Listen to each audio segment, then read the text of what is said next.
Hello everyone and welcome to another episode of Soul and Screen. In this particular video, we're going to be doing a review on the TV show Ride or Die Season 1. This is episode number 3. It's titled Strangers on a Train, so let's just get into it. So this episode is picking up, it's basically given the date of 1997, and it's a picture of a woman standing at a train station. You can see it's really busy, and the date comes up, and basically this is Debbie in going in London. So she's moving through, and you can tell she's in a rush trying to make her train, and she runs into her soon-to-be husband. So this is kind of like a flashback to when she met him, and so she bumps into him because they're both rushing, and he's not looking, she's not looking, and his coffee spills all over, and she's like, oh my goodness, I'm so sorry.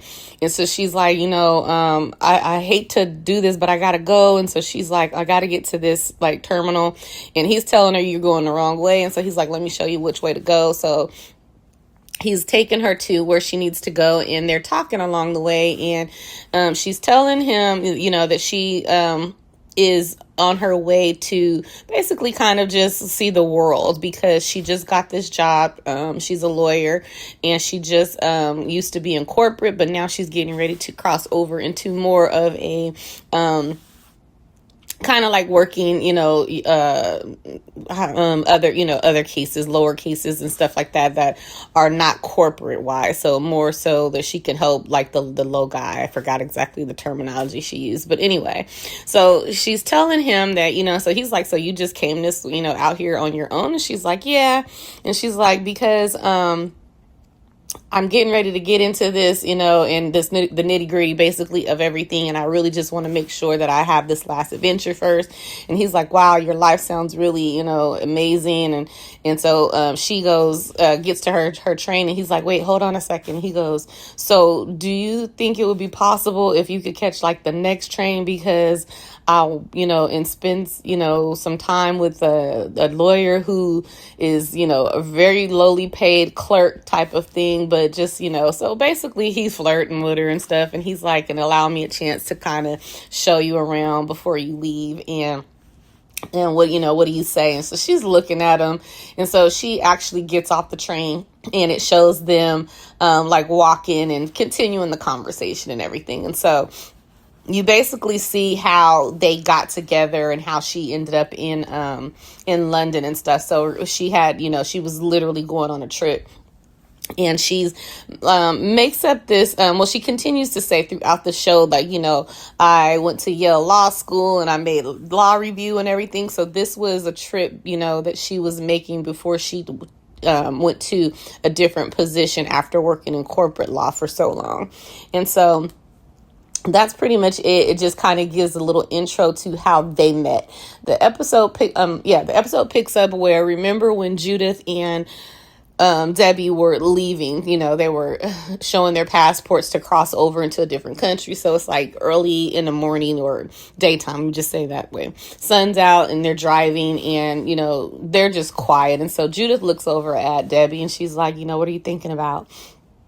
And so Debbie doesn't respond. And so she's like, okay. She goes, well, I got you basically like a burner phone. So if you want to call and tell the kids. And so she's like, no, I'm not ready to do that yet. And so she was like, okay, well, do you want to, you want to talk about it? And she was like, yeah, but not with you. And so, Judith is like, Dad, like, we can't drive in this car for 11 hours and not talk to each other and stuff like that. And so Debbie's like, well, I can. And so, Judith is like, so like, why don't we just like real quick, just pause really second. She was like, so how about until we go and find Billy Donovan, we just kind of make a truce and be friends again. And then after we figure out what's going on and catch up with him, then you can go back to being, basically, pissed off at me about all this. How about that? And so Debbie's like, oh, excuse me for like having an attitude. Like, what's the proper response for when you find out that your best friend is a murderer? And so Judith was like, I'm not a murderer, I'm an assassin. And she was like, yeah, but you kill people. And she goes, yeah, I kill really bad, awful, terrible people. And Debbie goes, yeah, but for money. And she goes, well, if it wasn't for money, I would be a serial killer. And she goes, anyway, I don't really know how much longer I'm going to be doing this anyway, because my job is trying to like make me retire. And so Debbie is like, what? She goes, yeah, they called me a wawaka. And she was like, what's a wawaka?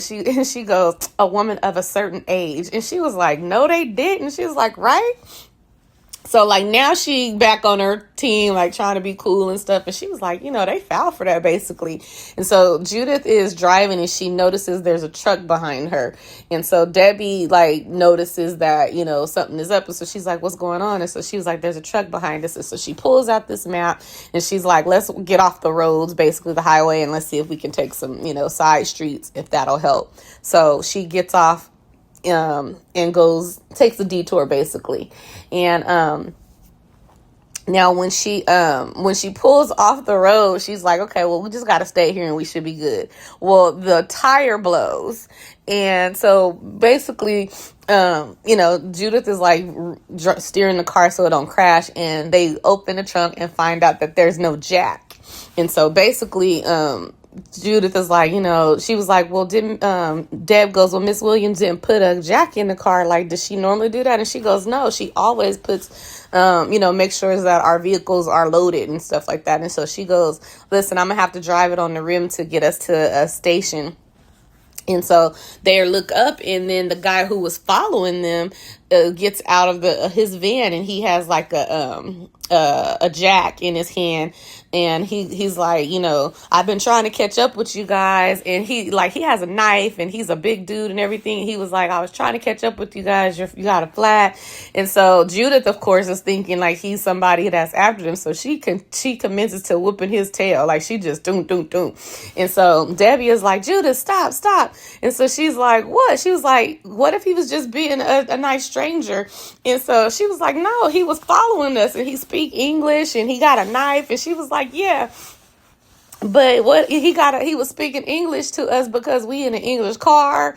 And she was like, and he got a knife. She walks over to his car. She was like, cause he's a whittler. He makes, she goes, he makes really bad renditions of like these little wooden animals. And so Judith is like,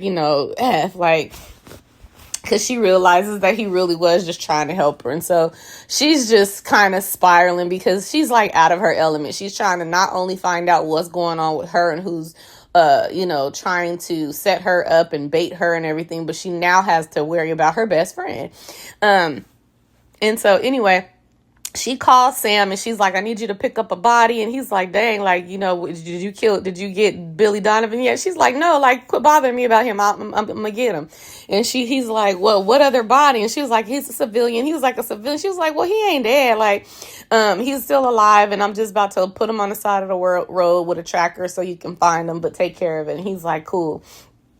He gets over, she goes back to check on Debbie, and they end up trying to lift him because she done knocked this man out. He a big dude. And she puts him in the car, and they put him in the trunk of the car, and he ends up kind of waking up, and he's like, dang, like, what's going on? And she was like, listen, sir, we sorry. We thought you were trying to rob us. And he was like, cool. He was like, but what y'all doing? She was like, we about to steal your car, basically. And so they was like, so they closed the trunk, and they leave him in there for Sam and to handle and come and get. And so they end up getting to driving his car to like a train station, and they're trying to catch a train. So they get to the train station. And when they call, Judith actually calls Mrs. Williams, and like, did you put a jack in the car? And she was like, of course I did. She was like, okay. She was like, I thought so. It looked like somebody might have got to the car and did something to the tire to try to get to us. And so she's like, okay. She's like, Whiptail, are you okay? And so, Judith is like, no, I'm not. And she hangs up the phone, and she breaks the phone and ditches it in the trash can. And her and Debbie go into the train station. They purchase a ticket, and the lady's like, the only ticket we have for you is like this first class cabin that you got to pay, and it's really expensive. So they end up like, paying for it and everything. So they get into the train, and they see this room, and it is beautiful. It's like a really nice cart, and it has this huge bed in it. So, and they're looking at it. Now, remember, both of them are really into antiques and everything. And so Judith is like really pulled into like lamp, and she's like, oh my goodness, look at the lamp. And they just in awe of the room, and they're looking at all like the antique kind of looking stuff there. And so they end up just kind of like plopping on the bed and just kind of falling into it and just kind of, having a good time. Like, this is nice and everything. So they turn towards each other kind of on the bed. They lay down and they kind of turn toward each other. And Debbie grabs Judith's hand and Judith grabs hers back. And, she's just smiling at her like, cool. Like, because it looked like, like she's in a good place. And then Deb pops up really quick. And Judith is like, Deb, what's wrong? Like, what's going on? And so she was like, it's just, I can't get this out of my mind. She was like, every time I look at you, I think of, this lie and all this kind of stuff. And she's like, I just need to get this out of my mind. Like, I need to stop thinking about this. I don't want to think about your stuff. I don't want to think about this stuff going on with David. So she's like, give me that card again, so that I can kind of help, because she's really good into like clues and stuff. She'd be listening to crime podcasts and everything like that. So she's like, give me the clue. And so she's looking at it, and remember the picture that she took from the explosion was a lady holding a guy's head right on the card. And so so Deb asked her, like, what is this? And so Judith is telling her the story of who she is. And so she's like, she's like, who's the lady on the card? And she goes, she is a woman who stopped a war. And she's telling her that, this guy was coming after her village and everything. So what she did is she snuck into his tent, she got him drunk, and then she cut his head off. She was like the first female assassin. And so Debbie goes, oh, so that's where you got your name from? And she was like, yeah, I suppose. And so she's like, okay, so that means that this is somebody who knows you really well. And she's like, yeah, like, Dad, like, I know I got a lot of enemies. I don't really need you to tell me like more people don't like me. And she's like, no, I don't think that's it at all. I actually think whoever this is loved you. And so, Judith is like, nah, it can't be nobody like that. I never really let nobody get close to me long enough to love me or anything like that. And Deb looks at her and she goes, I loved you. She was like, and so she said, I loved you with ED on the end. And so Judith looks at her and, you can tell that just broke her heart. You know what I'm saying? And so that was pretty much the end of that scene. So they end up going to, I'm going to try to get through them and then I'll go do the other people. So they go to like the dinner cart, and it's a bar, and the guy's like, we got Bellinis and stuff like that. Do you want one? And so, Judith is like, no, I'll have water. And so Deb's like, give me two, we'll have two. And so she's like, no, one. And so Deb is like, two. And so she's like, fine. So she has two, and Judith is drinking her water, and she's telling the people, because he's like whose card do I put it on? And she gives him her alias name, Veronica. And so she starts telling the people in the card and having this conversation, telling them they're getting ready to go on this trip, and some of the stuff, like, she just making up all these stories of stuff that she used to do. And it's like, you can tell it's game and stuff, but they eating it up. And so she eventually goes and get another drink, and she's like, another round. So Judith is still at the bar. She's not engaging, and so she just drinking her water. And so she goes over to check on Judith and Judith tell her, she was like, you being ridiculous. And so Debbie, got an attitude. She's like, I know I'm being ridiculous, but as soon as we get to where we gonna get off, as soon as we get off this train, I gotta go back to being Debbie, and I gotta call my kids and tell them that their father is dead. And so I would appreciate it if you would be ridiculous with me. And so she like really pulling this guilt card on Judith. And so Judith is like, fine. So she was like, I'll have a Bellini as well. And so they get into this storytelling. And so now they kind of feeding off of each other. She telling part of the story, Judith is adding parts and pieces to it.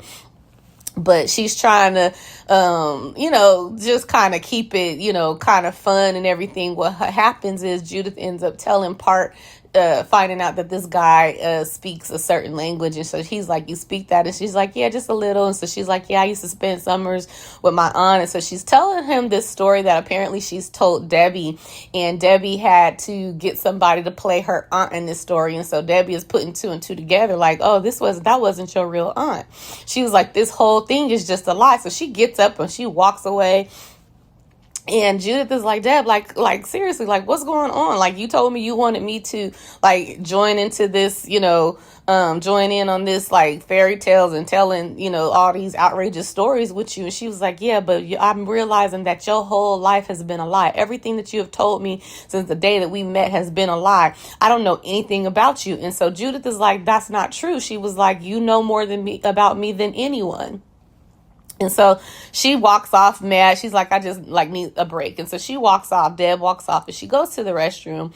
And Judith is sitting there just like trying to figure out like, how do I get her to understand? You know what I mean? You can tell like she's hurt every time Debbie because Debbie is vacillating back and forth between, a place where it seems like she's able to forgive and move on to, being mad at her again and all this kind of stuff. And so she sits there and somebody from the bar sends her 2 bellinis. He's like, for you and your friend, from the guy at the bar. And so Judith is all in her emotions and she ain't thinking. So she just take both of them to the face like dab.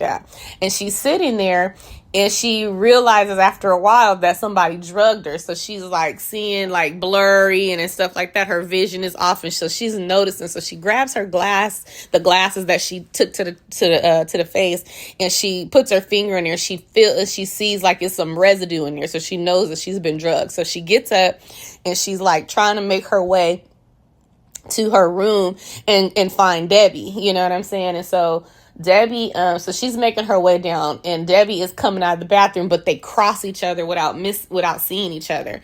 So when Debbie gets back to the cart, she's talking to this old guy about, he's like, was you sitting here? And she's like, no. He was like, please join me. So they start talking. And he was like, I was hearing some of the stories you was telling. She was like, yeah, I might have been, exaggerating a little bit. And he was like, yeah, I kind of figured, but I have a feeling that your real story is probably even more interesting. And so she starts telling him a little bit about, speaking in code, though, she's like, the 2 people that I love more than 2 of the people that I love most in the world lied to me.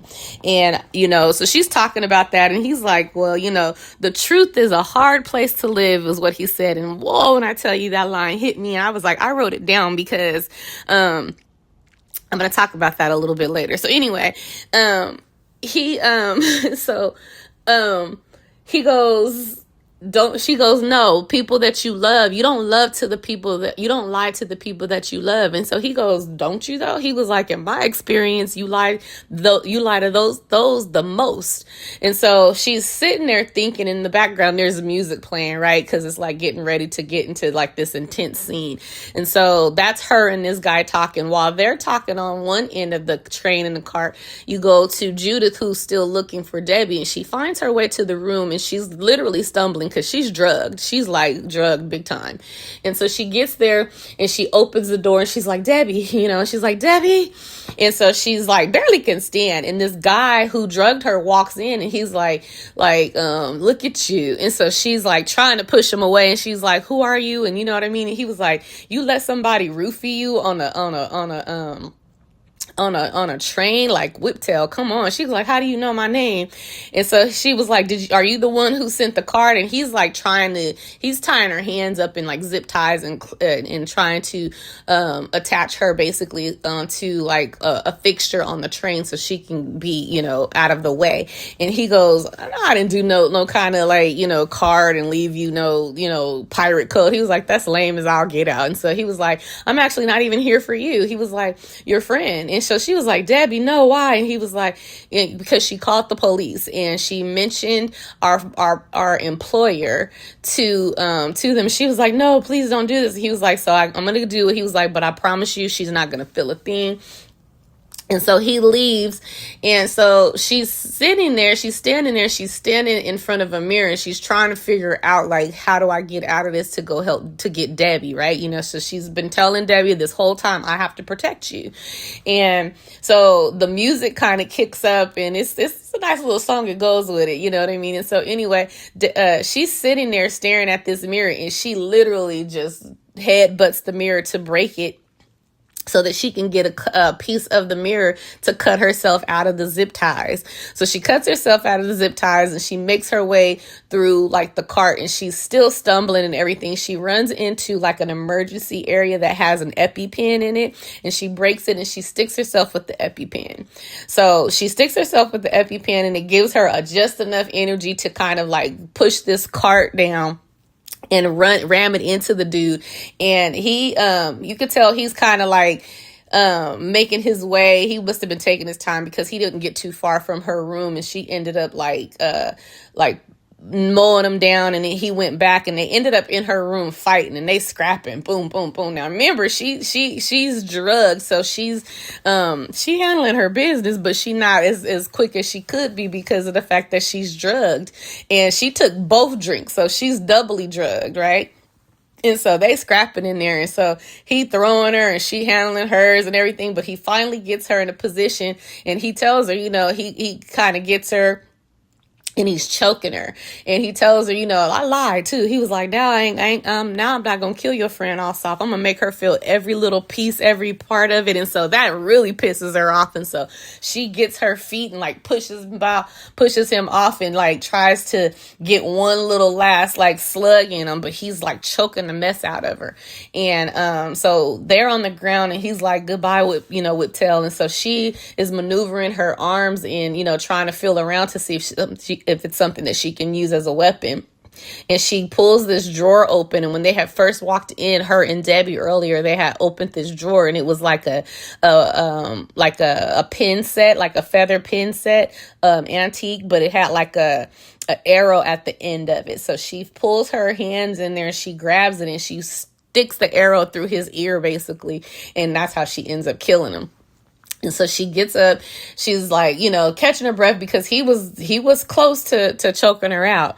And so she comes out of the room, and she's like closing the door so nobody can see him and everything like that. And Debbie happens to hit the corner, and she's like, oh my goodness, Judith, like what's going on? Why is your head bleeding? And so Judith is like, oh my goodness, Debbie. So she grabs her. She's like, we gotta go. Come on. So she grabs her, and she makes her way down to this part of the train, and she opens the door, and she's looking to see like where they are. And you can tell that they're literally in the middle of this, like the country somewhere, but they're getting ready to hit this curve of a turn that they have to make. And so she's like, Debbie, she was like, we got to get out of here. And so Debbie's like, wait, what you talking about? We got to get out of here. Like the train is moving. And she's like, no, listen, the people, they found us. She's like, who? She's like, the people from my world, they found us. If we make it to the train station, it's going to be more of them there, and we're going to have less of a chance of surviving. She was like, if we do not get off this train now, we're gonna die. And so she was like, what do you mean? So she was like, we got to get off now. So she was like, you mean jump? She was like, yeah, I mean jump.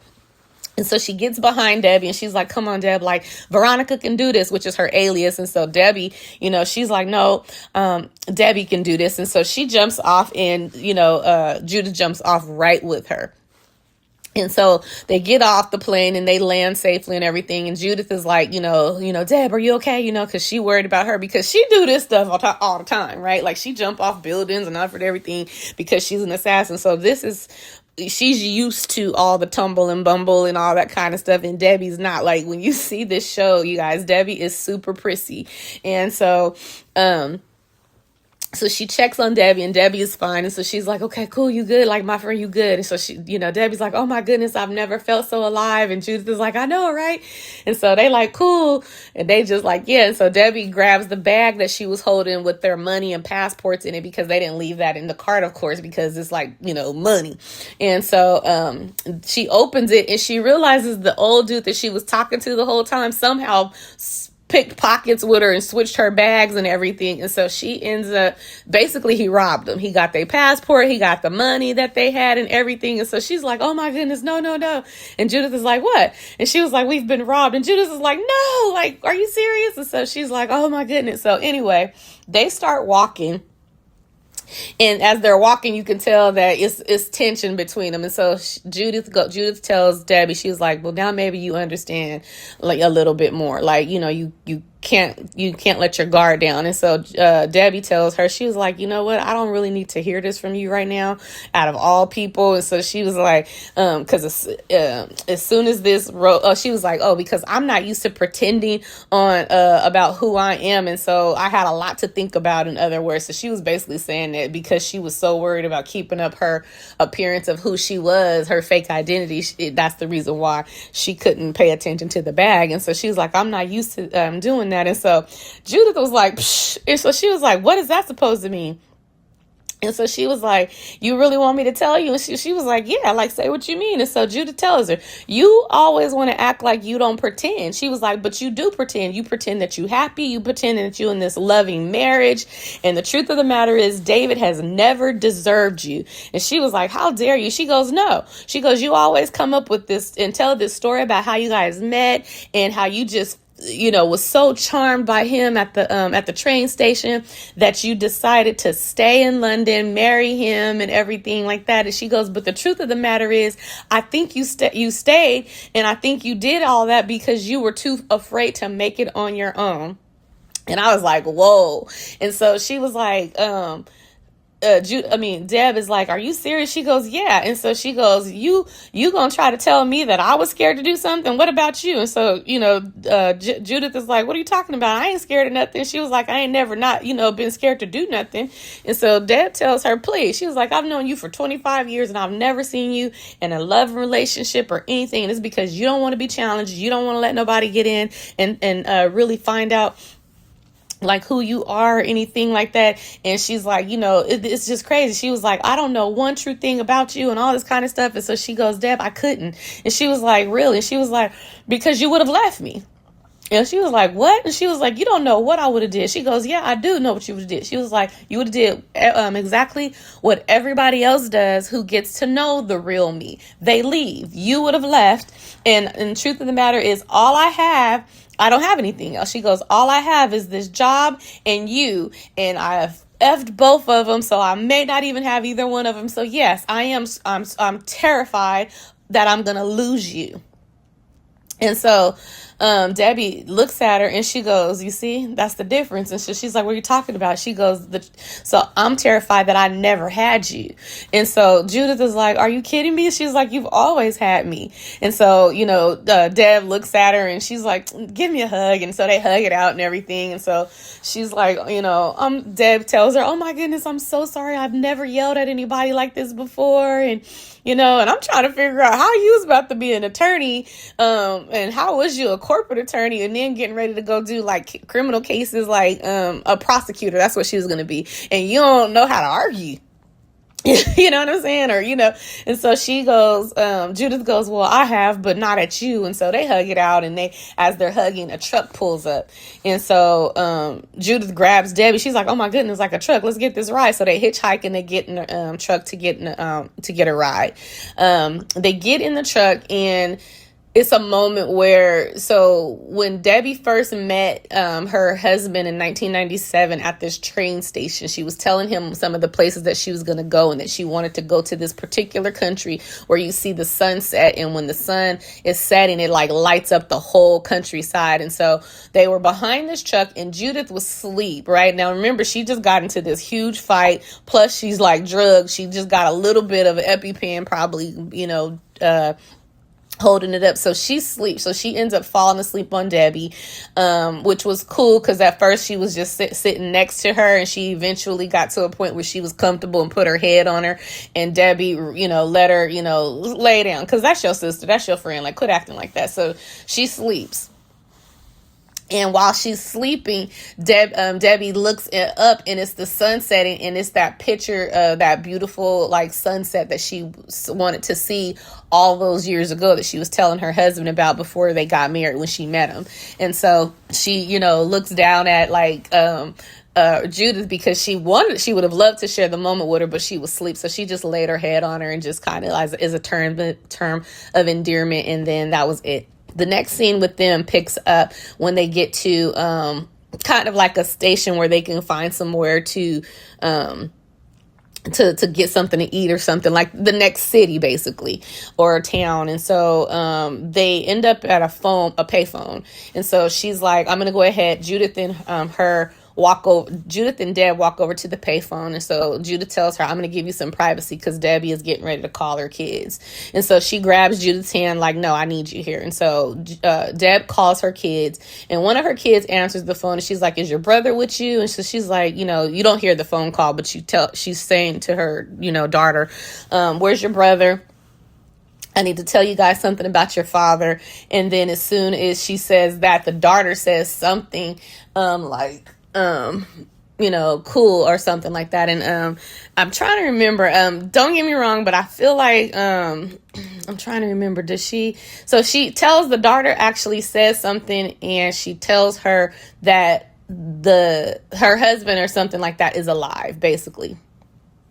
And she doesn't say like she's alive, but she says something to the point like, I just talked to dad or something like that. And so she gets off the phone with her daughter, and Judith is like, what's going on? Because she realized she didn't tell her, the kids that the dad was us. So she's like, what? And so she goes, he's alive. And the episode pretty much ends right then and there. So that's pretty much it. Let me go back to Sam really quick. So when she called Sam to ask him to pick up the truck, Sam had met that one lady at the bar that's had been following him. Remember, he took her home, and she ended up tricking him into putting a code in his phone that gave her access to basically make her give her like the ability to wiretap his phone. So now she can hear all his phone calls and everything that he's saying. And so we still don't know who this person is, but she's definitely playing him and stuff like that. And so he eventually gets to Queenie's, and he's like, I need help to get, Whiptail a car, and look for this body that she said that she needed me to find, which is, he's looking for David's body. He goes in and he's telling Queenie and her mom, Mrs. Williams, all this, and old girl who bugged his phone is listening. So now she knows where Judith is. So she looks her up, doing all her spy stuff. She looks her up and she finds their passports. She finds a picture of them at the train station, and she sends it to the Russian mob dude who's looking for him, and she leaves it there. Sam and Queenie are trying to find David's body, and they go back to the room and everything, and they can't find it. And so they end up in this seeing that apparently somebody must have took the body or snuck the body out before the cleanup crew got there. And so that was the only body that's missing. So they end up in the laundry room looking to see kind of what happened. And they pull the recording footage from an ATM machine. Cause Queenie is, she's tech. She know how to make, fake passports. The girl is bad when it comes to counterfeiting and stuff like that, and IT and making weapons and stuff like that. So she pulls all the information, and they actually look at they're having a conversation while she's downloading this, where she actually tells him that, he tells her how, she's like, how did you get into all of this? And he tells her the story of how he met Whiptail, which was, he was young. He was about 15 or so, and he was still in the car, and he's getting ready to steal the car, and a body dropped on the car, and he got out to look to see if the person was alive, and Whiptail put a gun to his face and was like, drive. And so she made him drive. And then when she got to the destination, he was like, it was 5 more guns in my face. And he got out the car, and he's like, what do you want us to do? The guy said to Whiptail, what do you want us to do with him? And she said, train him up. And so basically that's how Sam got into it, and ended up becoming her handler over some time. And so Queenie's like, cool. So you pretty cool with, the director and everybody. He's like, yeah. So she was like, cool. That's what I want for helping you find this body. I want a favor. I want you to introduce me to the director. And she tells him, because I feel like something is up. My birth certificate is fake, and I want to know why. And I don't think my mom is going to tell me the real story. So he's like, okay, cool. So while they're talking and everything, the information finally comes up, and when they open it, they see that the lady who was sleeping at Sam's house, the woman who was following him and tracking him and got to download his phone and trick him and everything, is the woman who she stole David's body, basically. And so the last part of it is when she says, when Debbie tells Judith, he's alive, there's this little scene where if I'm not mistaken, it's either this or it's the beginning of the next episode, but don't hold me to it. She goes into the room that they end up at this other building, and it's the lady who ended up taking David. She's looking at the phone, and she walks in, and you see David passed out on the bed. Yeah, it is this episode. And you see him passed out on the bed, and he's bloodied and stuff like that. But that's pretty much the end of the episode. So let's get into the conversation, you guys. So one of the things that I wanted to talk about was one of the comments that the older guy was said to Deb while he was talking to her about trust. And he said, trust is a hard place to live. And I was just like, wow, that's so interesting, because listen, we all like to be honest and tell the truth and everything, but it's a whole lot of people who don't. And so there is absolutely some truth to that statement, because most people don't tell the truth. And that's one of the things that I loved about this whole episode in this series, because they are absolutely dealing with different lies that both of them are playing. And I brought this up in one of the other videos, is that they both have a lie in play, that they're just different and they're to different degrees. Judith has this big, huge lie because she's an assassin. But Deb, you've been lying, acting like you happily married, you in this marriage, and it's a partnership, and it's obviously not, you know what I'm saying? And so it brought up, like the guy, he was telling Deb, he was like, from my experience, we lie to the people that we love the most.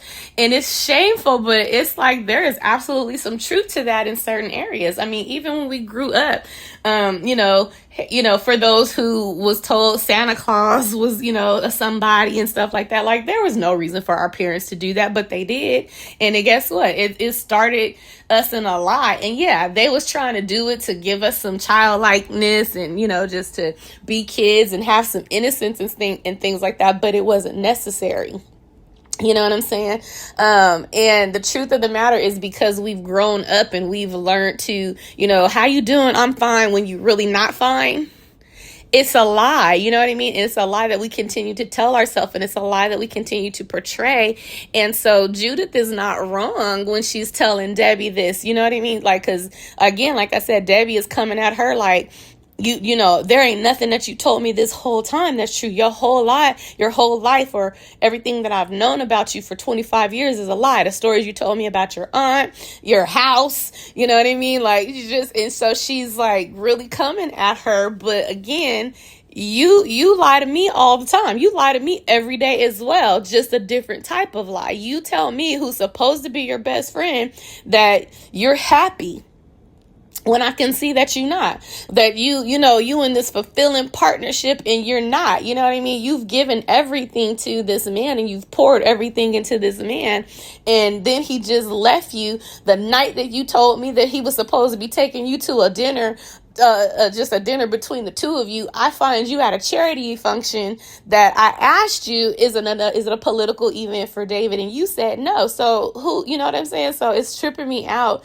that she's so mad at Judith. And I get it to an extent, you know what I'm saying? But at the same time, not really, because again, I think this is projection. I think she's more mad at David and mad at herself, because at the beginning of this particular episode, we see how they got together, and and you just left it. You didn't finish law. You didn't kind of pick up a law, any type of a career or anything in London, because if you relocate for your man, that's fine, like if that's what you want to do.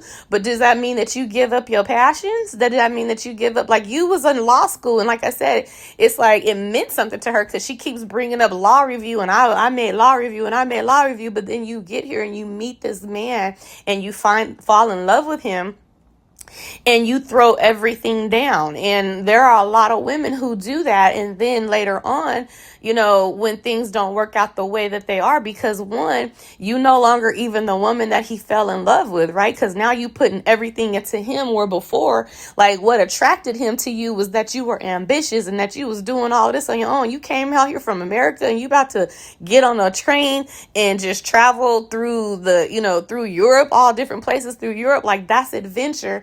And then you turned into this wife, you know what I'm saying, who gave up all her her aspirations and all her dreams and stuff like that. And not that you put them on hold or pause while you became a mom or worked them simultaneously or until the kids got out. Like, well, we do find out later on she did try to do something else. But in this moment that you gave up everything for this man and you were pretending like you guys were in this together. Oh, he's going to be, he has a chance at being the prime minister or whatever he is.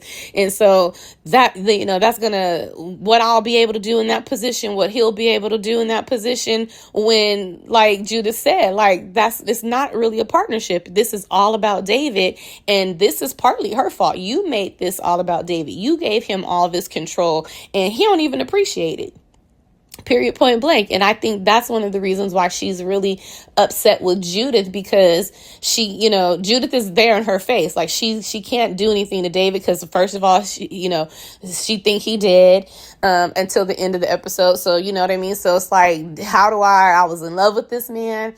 And I'm kind of mad, because he did just dump me the night before and told me we getting a divorce, but now he did. Like, how do I, so she got a lot of emotions going on in her. So guess what? She just projecting everything at Judith. I'm gonna give you all the smoke from your lie and his lie. And then I'm gonna give you the smoke that I'm mad, that come from me being mad at myself because I lost myself in this man. And I think we see that a lot more than people want to admit. And that's why that trust conversation that she was having with that older man and that comment that he said was just, wow, it just stuck out to me, because we tend to think that just because we don't, just because I don't lie flat out, or I tell you a different type of a lie, that it don't mean anything, when if you're deceiving yourself, or, it's still a lie in play. You tell yourself you happy and you're not. You know what I'm saying? And you tell yourself that you're, so she was like dealing with a fear of success. It sounded like, to an extent, you know what I mean? Like Jude told her, I feel like you got scared and you didn't go and finish this trip and do all this because you were afraid to go off and make it on your own. So, you know what I mean? There's a fear of failure in there and things like that, but you acting like you this person who is fearless and everything, but you see what I'm saying? So those are different lies that we tell ourselves. And so just because it's a lie to you and indirectly to your friend, you kind of probably, put it out there like, I was keeping my business private, my marriage private, you still lying. You still lying, you know what I'm saying, to your friend. And so, like I said, there's two lies in play here. I love where this is going. So anyway, you guys, let's get into the conversation like we do down in the comments. Please, once again, feel free to like, share, and subscribe. And I will see you guys in the next video. Bye.